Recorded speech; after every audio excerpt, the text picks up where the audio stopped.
Всем привет! Вы на моем канале, и сегодня я хочу показать вам процесс пошива юбки по готовой выкройке. Очень люблю ресурс Вики Ракусы, об этом я рассказывала уже в отдельном видео о том, где находить готовые лекала и выкройки.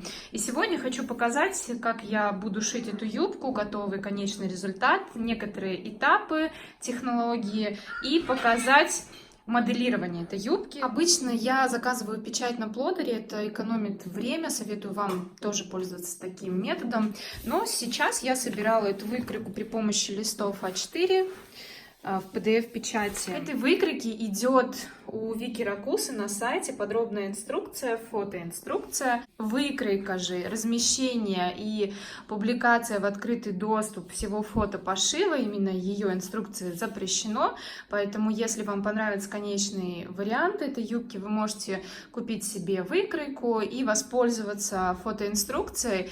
И уже соотнося с моими рекомендациями, если вам нужна юбка Макси или не хватает информации по тому, как технологически все это прошить, вы можете пользоваться плюс моим видео. Из деталей выкройки мы имеем деталь переднего полотнища юбки.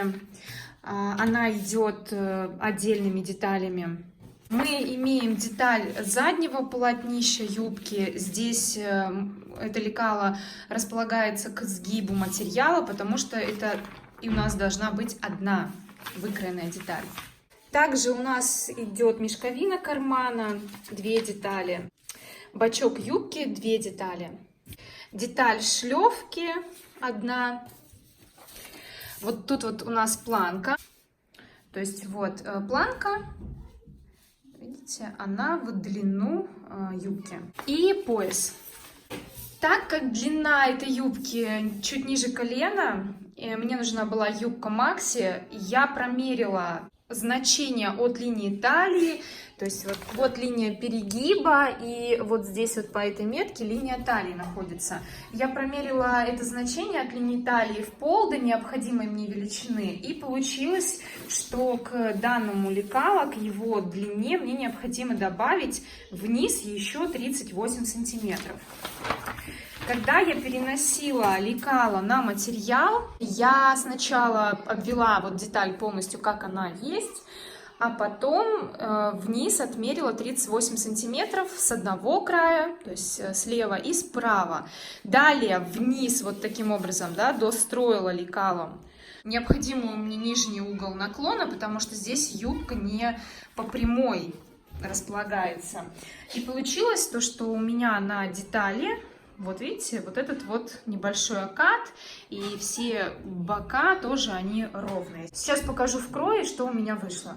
Моя юбка из льна плотного, костюмный лен, не просвечивает.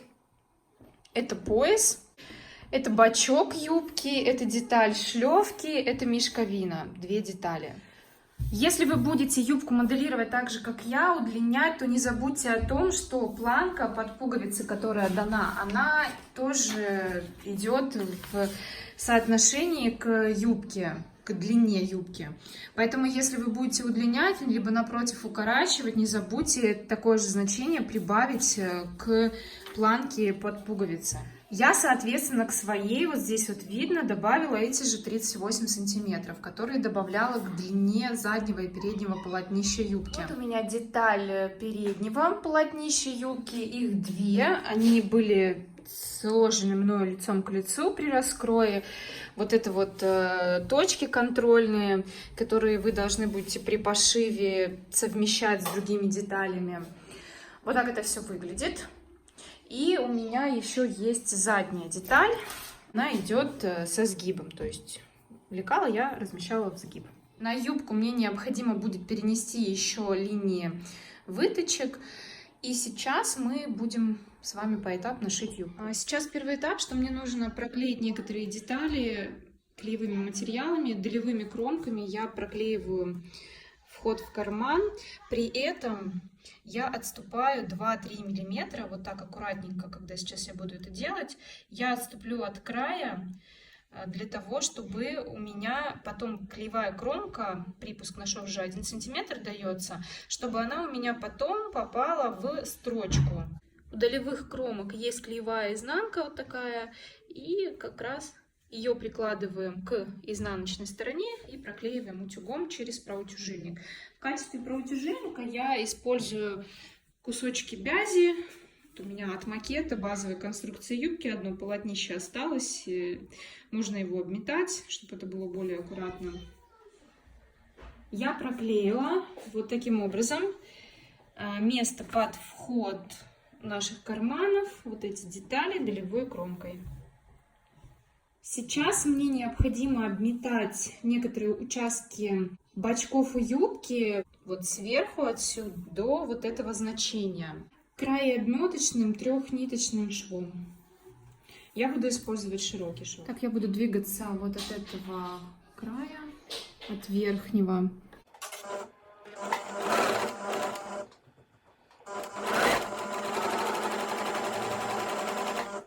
При этом я стараюсь выравнивать, стараюсь выложить в прямую линию.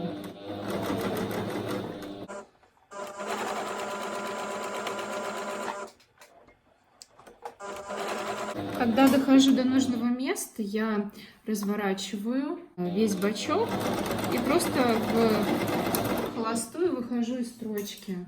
Мне нужно будет пойти сделать сейчас ВТО. Детали бачков у юбки я частично обметала. И теперь приступаю к мешковине кармана. На деталь переда юбки с лицевой стороны, на одну и на вторую деталь, которые у нас идут раздельно, я перенесла при помощи лекала линии входа в карман, линии вот фиксации именно. И сейчас мешковину лицом к лицу изделия я приколю. Мешковину приколола у одной стороны и у другой. Это лицо, то есть лицом к лицу, изнанка вот она у нас. Сейчас пойду и притачаю карман к юбке с сантиметровым швом. С закрепками в начале строчки и в конце. Мешковину притачала. Вот то, о чем я говорила. Видите, как важно, чтобы сделать отступ от края вот на 1-2 мм, чтобы строчка попала под клеевую. Теперь мне необходимо отвернуть мешковину на изнаночную сторону. Таким образом. И приутюжить ее с перекантом на 1-2 мм вовнутрь. На примере вот этой стороны расскажу о том, как я делаю ВТО. Сначала я шов, вот как мы его притачали, мешковину лицом к лицу, я его приутюживаю. Далее отворачиваю вот с этой же стороны вот таким образом на правую сторону. Вот в этом шве я его хорошо приутюживаю на правую сторону, уже заутюживаю. А потом отворачиваю вот таким образом. Вот. И делаю перекант на 1-2 мм. Таким образом шов получается плоский, красивый. После этого ВТО мне сейчас нужно растрочить шов, то есть наоборот его раскрыть и дать на сторону припусков, в данном случае вот сюда, проложить на 1 мм строчку вот сюда, но на припуск, то есть растрочить.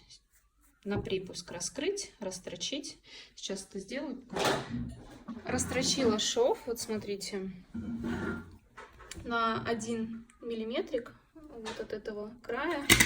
При этом с лица, естественно, ничего нет, потому что это было раскрыто на припуске. То же самое необходимо сделать со второй мешковиной. Второй карман точно таким же образом обработала, растрочила также на 1 миллиметр. Теперь с лица, вот, то есть две половинки юбки. Вот лицевая, это изнаночная часть. Если мы перевернем на лицо, то вот она. Теперь необходимо с лица уже на 0,5 от края, вот от этого перегиба, отстрочить отделочную строчку на прямострочке от метки до метки, которая указана на лекале. Вот таким образом это все выглядит. Теперь изнанка и лицо. Теперь будем собирать юбку дальше. Собираем подзор кармана, бачок с мешковиной. Тут такая хитрость, которую нужно понять. Вот у нас получается, на примере вот этой детали, я расскажу, как это делается. Вот у нас получается, если перевернуть наизнанку, наша мешковина кармана у юбки. Вот так она притачена уже у меня. Вот она. Теперь нам необходимо к ней бачок кармана приложить. И в фотоинструкции для новичков на самом деле не совсем понятный метод. Я более чем уверена, что он вызовет трудности, но тем не менее, если посидеть, покрутить, повертеть, в общем, можно понять. Как это делаю я? Я начинаю не с верхних талиевых швов, а начинаю с самого подзора. То есть я совмещаю контрольные точки, которые мы делали на отсечке. Я вот их переношу таким образом. Я совмещаю и скалываю мешковину и бачок. Вот тут вот. То, что я сделала здесь. А вот здесь у нас, получается, начинается головоломка. Как быть дальше? Потому что нам нужно притачать вот этот шов, соединить с бачком. И тут что можно сделать? Вы складываете, вот как вы видите сейчас, булавками, отворачиваете это на вот лицевая сторона, то, что получится в итоге. Да? Вот он, вход. Вот таким образом отворачиваете и вот так разворачиваете. Да? У вас оказывается по правую сторону мешковина и бачок, по левую сторону полотнище юбки, ну, если вы работаете с левой стороной. Здесь у нас намечена линия разметки, вот линии перегиба, верхняя линия идет, вот стоит точка. Отмеряете припуск, на который вы будете стачивать, и совмещаете вот этот шов, и совмещаете эти метки друг другом. Здесь, чтобы вам было удобно все это притачивать, можно поставить надсечку. Вот тут вот, да? Но у меня лен, он очень осыпается, я не буду этого делать. Исходя из опыта, думаю, что у меня получится все сделать аккуратно и без рассечки. Сейчас необходимо пойти и притачать полотнище юбки вот по этому срезу, то есть вот от этой метки стачать его с этим швом. Потом сделать ВТО. Я притачала подзор с одной стороны. Посмотрите, что у меня на этом этапе получилось. Я уже даже сделала ВТО. Вот он, наш карман аккуратно обработанный. Получается, вот я выполнила, притачала от верхнего значения к нижнему, вот к метке, которая была. И только теперь, когда уже вот этот узел проработан, когда сделано ВТО, так я поступила на втором полотнище юбки, только теперь можно притачать уже мешковину и подзор. Я обработала мешковину карманов на верлоке. Сейчас покажу вам, как это я сделала. Вот. И получается, у нас оверлочная строчка, она наступает на предыдущий шов. Вот. И хвостик я спрятала в саму строчку. Вот этот шов мы оставляем вообще без внимания, потому что он идет у нас под пояс. Теперь после этого необходимо еще раз отутюжить вот это значение. То есть у нас теперь здесь, видите, уже все застрочено. И теперь нам нужно продолжить вот эту вот отделочную строчку, то есть иглу вставить в предыдущую метку и отстрочить также на 0,5 уже до самого края. С одной стороны, с одной детали юбки и также точно с другой. Я отстрочила и сделала еще раз ВТО, вот что у нас получается. То есть вот такой вот аккуратный шов у нас идет с отстрочкой по карману. Теперь необходимо нам перевернуть нашу деталь, и переднюю, и заднюю, на изнаночную сторону таким образом. И вход в карман необходимо выметать косыми стежками. Вот здесь вот. Это необходимо сделать для того, чтобы при дальнейшей работе у нас ничего не сместилось, когда мы будем работать с поясом и с боковым швом. Подготовила уже нитку с иголкой в один слой. Я обработаю вот эти срезы. Сказано, что их нужно обработать на оверлоке, но я хочу сделать там кант из бейки, поэтому я обработаю это бейкой, обработаю, покажу вам и расскажу о том, как я это сделаю. Уже готовую косую бейку от фирмы Валета. Я ее разутюживаю для того, чтобы притачать лицом к лицу к своему поясу. Притачала бейку лицом к юбке, к лицевой части. А теперь вот таким образом делаю ВТО. То есть приутюживаю на сторону припуска. Вот так. А теперь мне нужно обернуть вот этот шов сзади на машинке, на прямострочке. И уже под строчку, вот под эту, я отстрочу этот шов. У меня сейчас выглядит юбка обработана кантиком. Вот этот шов. Вот тут он выглядит вот так. То есть я ничего не закрывала у косой бейки. Это того и не требует, потому что сейчас мы будем делать подгибку. И внутри будет смотреться пояс вот таким образом. Сейчас, получается, нам нужно отмерить линию перегиба по лекалу, подогнуть ее и выметать вход в карман вот этот вот косыми стежками вплоть до пояса и по поясу. При помощи лекала мы переносим метки перегиба, линию перегиба на изнаночную сторону юбки. И я еще вот сейчас по этому участку делаю ВТО, заутюживаю этот перегиб. Вот что у меня получилось. И сейчас я выметаю вход в карман косыми стежками прямо до верхней линии, до линии талии. С одной стороны юбки и с другой. Выметывать буду с лицевой стороны, при этом буду следить за тем, чтобы подзор кармана, бочок не смещался, чтобы там и мешковина, и подзор были на ровной поверхности, лежали и не было никакого смещения. Вот так это выглядит у меня на скорую руку. Главная задача, чтобы подзор у нас не смещался и карман тоже оставался на месте. Показала вот два разных способа. Можно приметать косыми стежками, именно обметать вход в карман, и таким образом его закрепив, и тоже все будет на месте. Или прямо, не заморачиваясь, сделать более свободную такую, скажем, стежку. Вот так это выглядит на изнанке. Теперь переворачиваем переднее полотнище изнанкой наверх и при помощи лекала делаем разметку защипов на поясе. Вот таким образом я перенесла по лекалу защипы. О чем нужно здесь помнить? О том, что мы от линии перегиба делаем защип, а не вот таким образом лекало располагаем. То есть нам нужно, если мы на эту сторону переносим, то вот таким образом подогнуть, совместить линию пояса верхнюю к линии перегиба. И здесь уже, я вот видите, лекало вот так вот прорезала, здесь уже поставить себе метки. Также мы помним, что изначально эта деталь у нас была вот такая, но мы пришивали сюда подзор, бочок, поэтому деталь расширилась.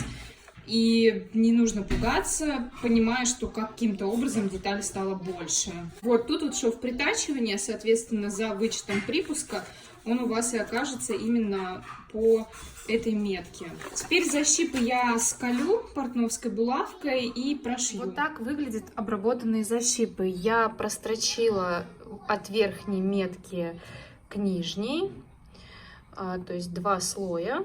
Пристрочила друг к другу и сделала уже ВТО, припуски заутюжила к центральной части юбки. Выглядит это с лица теперь вот так.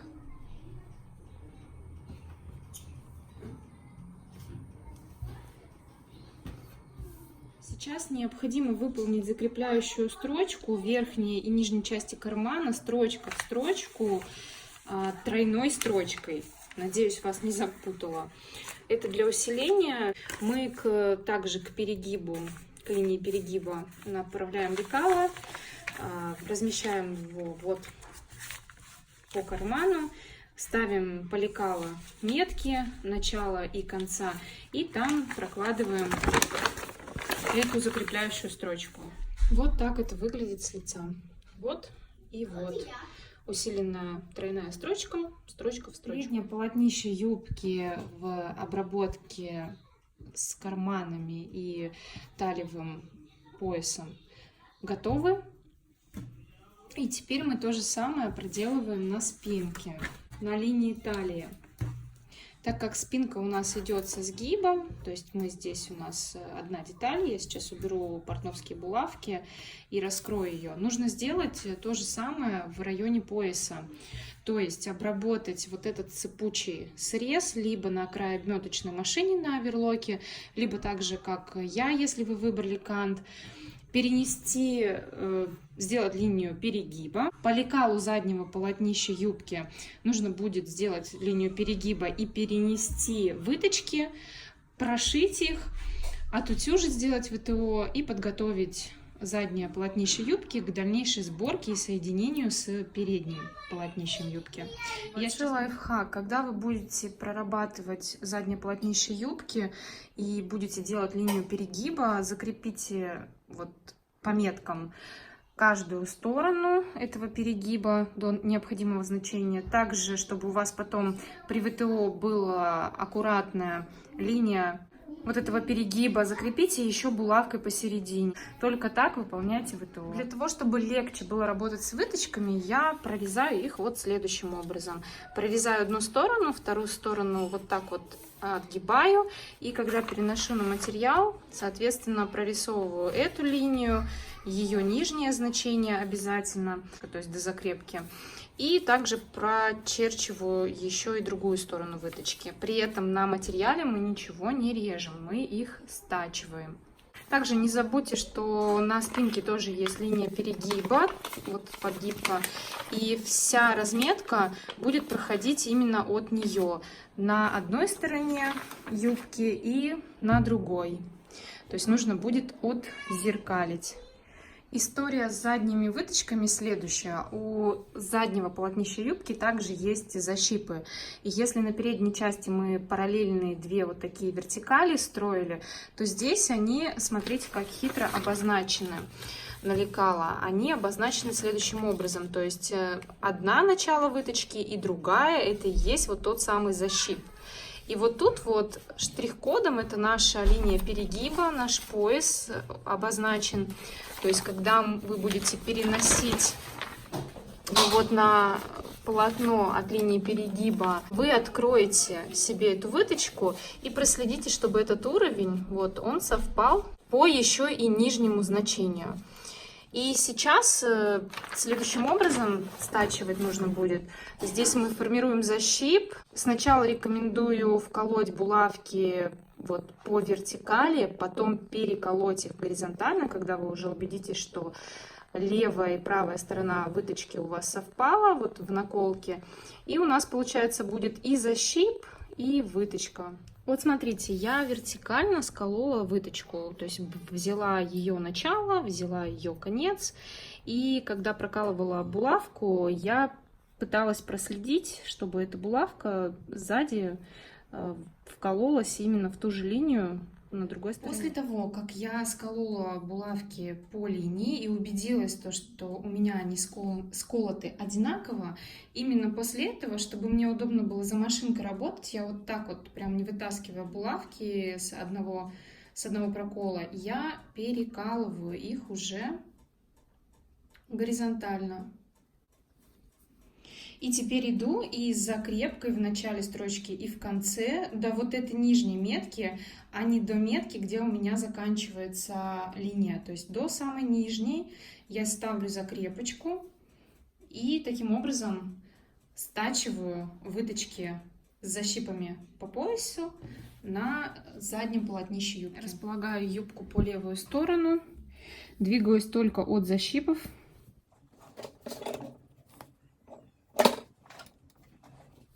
Закрепкой в начале строчки и в конце.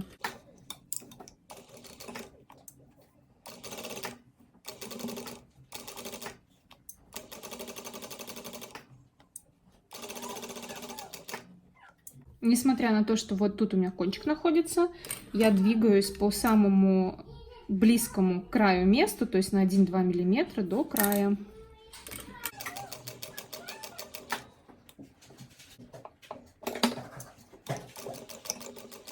Ставлю закрепку и выхожу из строчки. Аккуратно подрезаю ниточку. линия должна попадать сзади и спереди. Выточку потом необходимо приутюжить на центральную часть. Заднее полотнище юбки я обработала, выточки стачала, приутюжила сначала шов внутри, выточку, а потом заутюжила на середину к центру изделия. Теперь необходимо лицом повернуть к себе заднее полотнище юбки и сколоть по всем контрольным точкам, которые мы переносили на лекало, сколоть переднее и заднее полотнище юбки, стачать боковые швы и обработать на оверлоке краеобметочным швом. Также хочу сказать, что можно косой бейкой обработать все швы, которые требовали от нас краеобметки. Это будет более даже эстетично, но по времени будет дольше. Вот так вот должен у вас выглядеть сколотый бок, конец, начало. Все контрольные точки должны быть совмещены. Как можно спрятать кончик оверлочной строчки на боковом шве? Я пользуюсь вот таким приспособлением от компании Prime.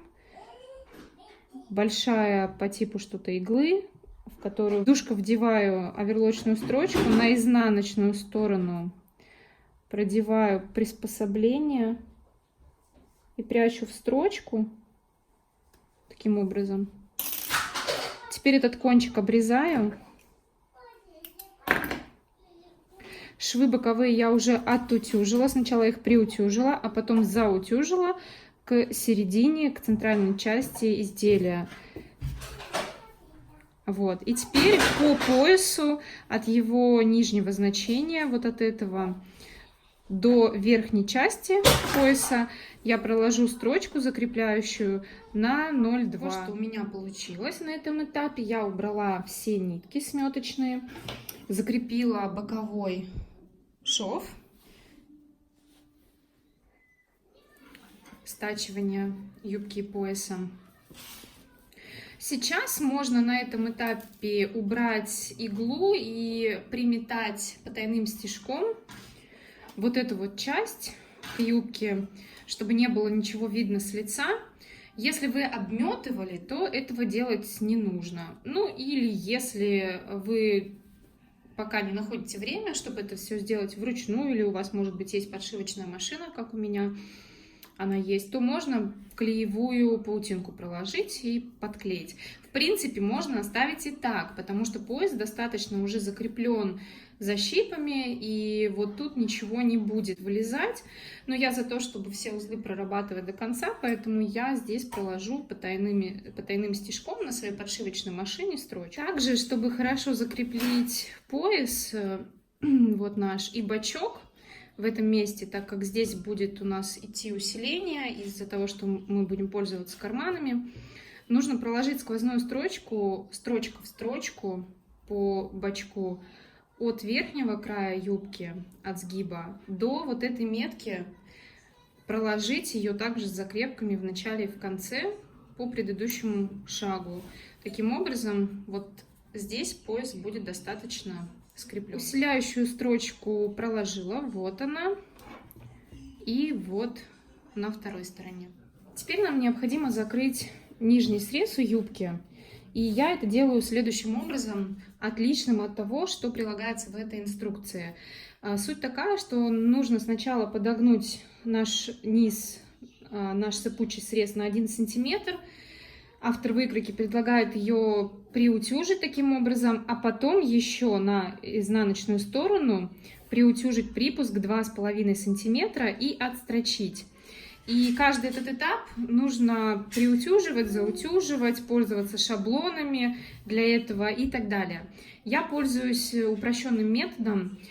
Сейчас я по всему нижнему срезу юбки иду на машинку и прокладываю строчку, разметку.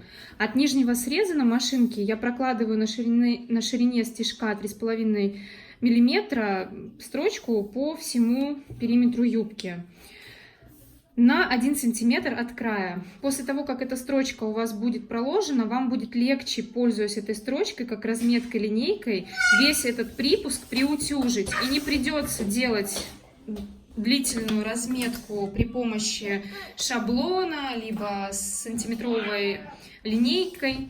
не придется все это отмерять, получится очень быстро. И вот теперь, когда у меня проложена строчка-линейка, я могу быстро и аккуратно приутюжить. Во-первых, сначала я приутюживаю весь свой шов. После этого я рекомендую обрезать все лишние нитки, осноровить открытый сыпучий срез. А вот теперь можно заутюжить подгибку на изделие вот так вот, пользуясь строчкой-линейкой. Эта строчка очень быстро и легко укладывается, потому что она прямо просится на подгибку. И после этого на 2,5 сантиметра мы еще делаем подгибку. Тоже можно уже отмерить и приутюжить, а можно сразу же, ориентируясь на игольную пластину на своей машинке, это значение отмерять, и получится уже красиво, так как верхний сгиб уже приутюжен хорошо. Вам остается контролировать только вот этот сгиб уже за машинкой. А теперь я делаю следующее. Для припусков удобно использовать вот такую маленькую линейку от компании Prime. Я делаю разметку припуска необходимого. У меня это 2 сантиметра, а не 2,5 для необходимой мне длины. И вот теперь здесь я делаю подгибку вот так вот вручную, буду ее контролировать. При этом, если я подложу под лапку свой материал со строчкой от края на 1 или 2 миллиметра, то я увижу, что на моей игольной пластине, если у вас тоже есть разметка, у меня это значение 3,4, 3/4. Соответственно, теперь мне не нужно там приутюживать все это дело, я могу вручную контролировать, ориентируясь на пластину. Закрепкой в начале и в конце я прокладываю строчку, при этом убираю вот лишний весь воздух пальцами и контролирую весь процесс.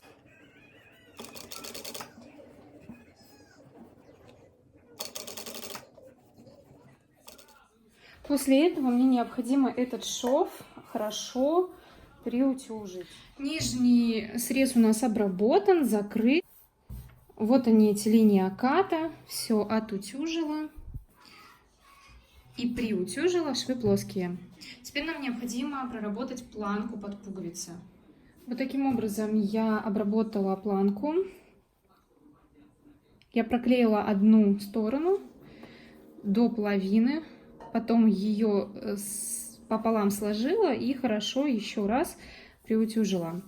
Теперь мне необходимо найти ту сторону, которая у нас идет без клеевого материала. Здесь отметить припуск 1 сантиметр, либо, как я уже вот пользовалась, проложить строчку-линейку и приутюжить сюда этот припуск, внутрь заутюжить его. Вот так на этом этапе выглядит планка. Я проложила строчку-линейку и приутюжила это все вовнутрь. Теперь нам необходимо приколоть планку к лицевой стороне юбки. Мы раскрываем юбку вот таким образом.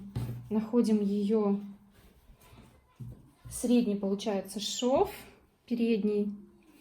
И той стороной, которая продублирована, мы прикладываем срез к срезу. При этом планка, верхняя и нижняя часть должны заходить на 1, ну даже давайте на 1,5 для подстраховки сантиметра вверх и вниз, соответственно. Мы прикалываем все это портновскими булавками, также по контрольным точкам, и прокладываем, притачиваем шов на 1 сантиметр припуска с закрепками в начале и в конце. Показываю промежуточный этап. Я приколола планку лицом к лицу, к лицевой части юбки. Притачала планку к юбке.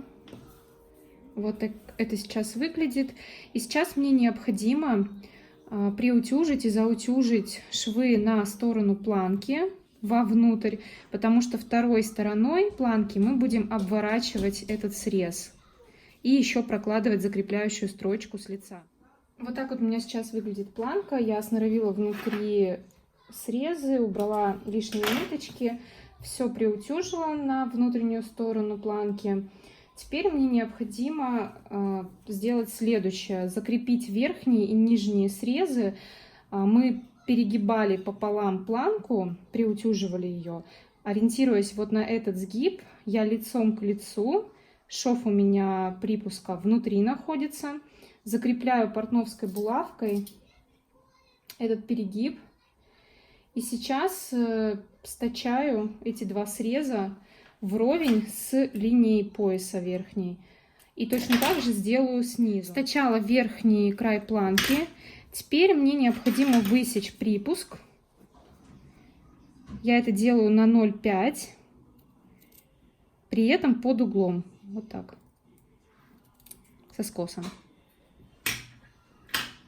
После этого я могу вывернуть планку вот так вот. Этот кончик мне еще необходимо выровнять. Вот так, аккуратненько. И вот таким образом у меня будет теперь с лица выглядеть верхний край планки. Сейчас нужно ручными стежками приметать планку. Приметываю вручную я следующим образом планку. Вот так обращаю изнанкой к себе планку. И держу руками, пальцем придавливаю, чтобы ничего не сместилось в перегибе, чтобы все было у нас ровно. Вкалываю иглу и смотрю, чтобы она упала с другой стороны в канавку. Опять же, вот так вот сюда пропускаю. И еще раз вкалываю. Смотрю, что здесь у меня шов обращен в канавку. И делаю вот так. И вот так вот двигаюсь по всей планке. Если я попадаю в саму планку, то перекалываю иглу, чтобы это было сделано все-таки в канавку. Я обработала планку, убрала сметочные стежки. Вот что у меня сейчас получилось на этом этапе. Планку обработала предложенным способом автора, потому что на ней должен быть акцент, так как она по большому счету играет отделочную функцию и предназначена для пуговиц. Поэтому я не в канавку потайным швом притачивала, отстрачивала планку, а именно на саму планку шов размещала, и поэтому здесь у меня слегка большее значение с изнанки. Вот так вот. Лен, как известно, материал вроде бы простой, но в то же время нет, он смещается, поэтому если вы выберете какой-то другой материал, это получится еще более беспроблематично. Вторую сторону у юбки необходимо обработать точно так же, притачать к ней планку. Притачала к юбке вторую планку. Вот так это сейчас выглядит. Это изнутри. Сейчас необходимо по лекалу поставить метки фиксации шлевок, выполнить шлевку, обработать пояс, выметать петли, пришить пуговицы, и юбка готова. Вот и результат. Вот такая юбка у меня получилась. Юбка имеет необычный оригинальный пояс. Я ее выполнила из льна. Лен, как известно, мнется. И мне видится, что это придает юбке определенный шарм. Юбку можно моделировать на свое усмотрение, шить ее в оригинальном варианте чуть ниже колена, либо же наоборот укорачивать, шить выше колена. Экспериментируйте. Шейте вместе со мной, отмечайте автора выкройки в своих публикациях, подписывайтесь на мой блог в Instagram, ссылка есть в описании. Также прилагаю к этому видео ссылку на выкройку. Если будете пользоваться моей видеопомощью, буду благодарна за отметки, что вы шили именно по моей видеоинструкции. Видео планирую размещать один раз в неделю с каким-либо новым изделием. До следующих видео!